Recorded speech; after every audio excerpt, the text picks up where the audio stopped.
It says politicians are friends. Yes, we have friends across the political divide. And I have many friends. I've been in politics from 1996 when I stood for my first parliamentary election. I met many colleagues in parliament. But the call to root out corruption and to punish people who have misappropriated public funds is a call from the soul of the nation.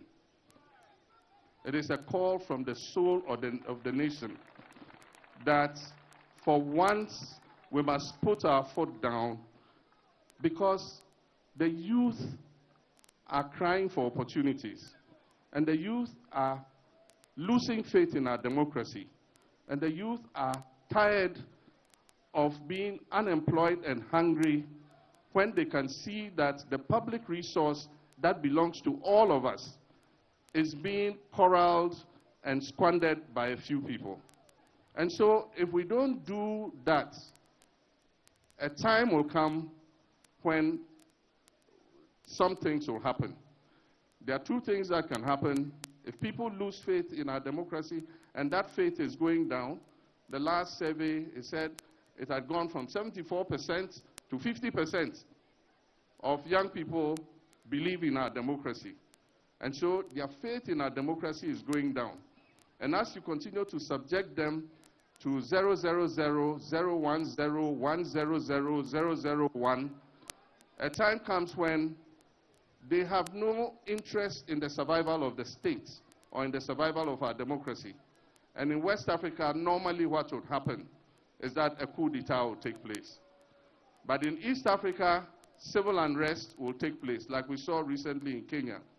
And so it is a cry from the people themselves that the political elite must get it right. This is our last chance at saving our democracy. And it cannot be business as usual.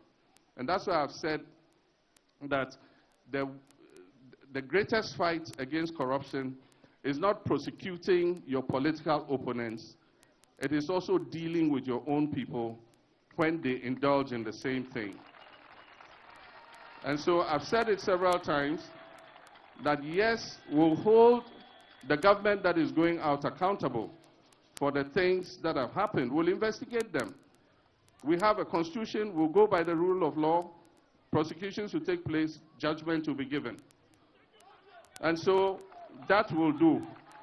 But while you're doing that, if your people start indulging in the same thing, you must have the courage to punish them. And that's why I've said, if people want to come into government and make money, then we can help you. You go into the private sector, we'll help you set up a cassava processing plant, go and process cassava, employ young people. Don't come and take public office. Once you take public office, you must be prepared to be held to account. And so, yes, we might be friends. Sometimes it's painful. And I have an example. Abu Gapele is my friend. The National Youth Authority, himself and others were prosecuted during my tenure. I was not happy to do it, but I mean, one has got to do what he's got to do. And so, yes, we'll pursue corrupt officials and we'll deal with them. And when we're dealing with them, if somebody does the same in our administration, that person will also be dealt with. So I've sounded a warning. Everybody who wants to be a minister, a CEO in John Mahaba's administration. If the Office of Special Prosecutor comes after you, you are on your own. I'm not a clearing agent. I will not clear you.